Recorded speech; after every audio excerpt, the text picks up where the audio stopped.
NFL Live Back Together weekend rolls on as we go to Denver now. The Broncos practicing their training camp earlier today, and there is a three-way quarterback competition there. Of course, they did draft Bo Nix, and that's something to keep an eye on. You've got Jarrett Stidham there, as well as Zach Wilson, who's trying to bring his career back as he, of course, has departed from the Jets. Let's bring Jeremy Fowler in here. You've got a chance to watch this Broncos practice this afternoon, Jeremy. What have you learned, especially about the quarterbacks?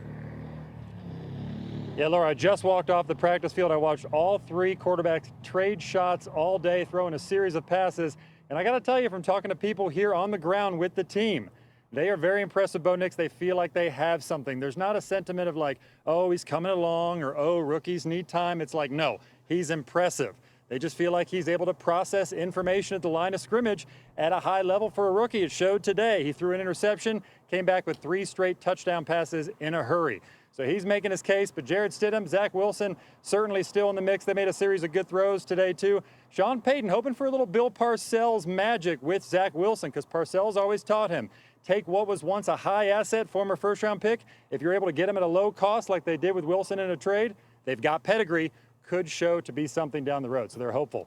On the team front, Patrick Surtain, all-star corner, told me the Broncos are, quote, young and hungry. He believes that they got a lot of talent to maybe surprise some people this year. Not necessarily a trendy Super Bowl pick. He's aiming to change that. I love it. I love the confidence from the young man, and he's certainly got a whole lot of talent himself. Thanks to Jeremy Fowler for joining us from Denver. Now, it feels like Sean Payton is one of these coaches, Dan, that really likes to say, I'm a quarterback guy. I want to kind of hand select some quarterbacks. That gives me a lot of confidence in Bo Nix, and knowing that he felt like Bo Nix could process the way he wanted him to, as Jeremy's alluding to. Is Bo Nix, you think, the right choice to run this offense and try to get some semblance of success at quarterback, which they've been lacking in Denver for quite some time? Bo Nix will be the week 1 starter, and he should be.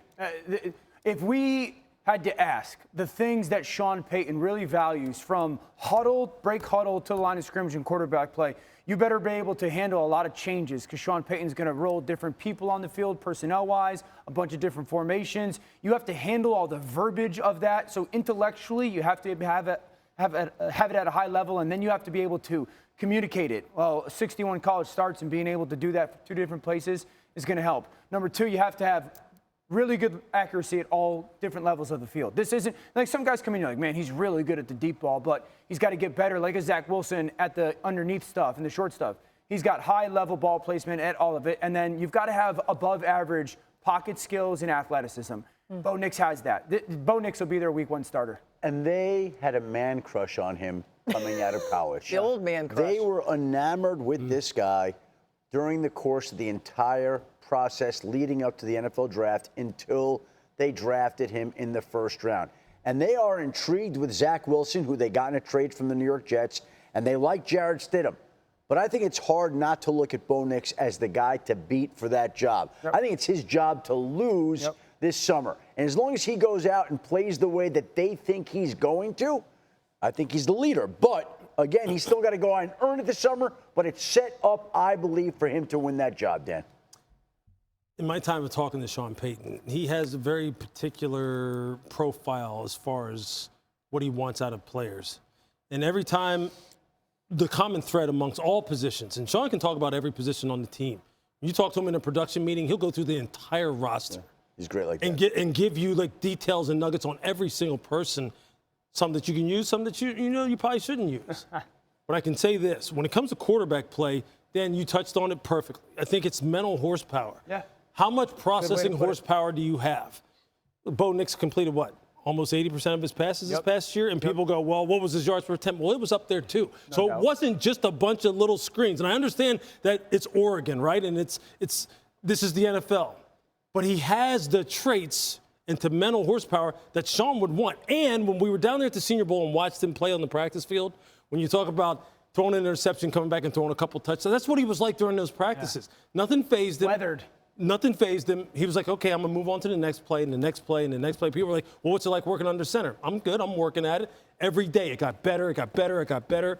It's a Sean Payton guy. Yeah. You go back to his time in college and the journey that he took from Auburn and then to Oregon. He's got experience, too, which I think as a young player being drafted is something you can't overlook. Okay. So I really wholeheartedly agree with what all they said. I don't know why they didn't show their faces or anything. They always kind of go back and forth between showing them and showing the film. So I don't know if they were having a camera issue or something, but it was definitely a little weird. But listen, this idea that there is a quarterback competition with Bo Nix and the Denver Broncos is just absurd to me. There's not an actual competition. And if Bo Nix ends up not starting, it's not because he lost out on a competition. Did Patrick Mahomes lose the competition to Alex Smith? Or did they just want to develop him more? Did they just think like, hey, we want him to be even more prepared and more ready for this offense? And I understand people are going to say, well, Patrick Mahomes was younger. That's fine, but it's kind of irrelevant because just because you're older doesn't magically make you now just like more necessarily ready-made.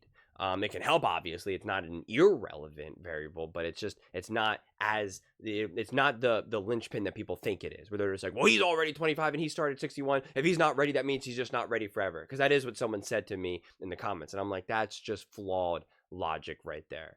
I understand the logic. I just disagree with it. And so to me, I wholeheartedly agree that Bo Nix will be the week 1 starter. But again, you are talking about like going up against, like in this competition, against other quarterbacks who have legitimate starts, even like Zach Wilson, for the most part, consistent starts in the NFL. That is a massive leg up.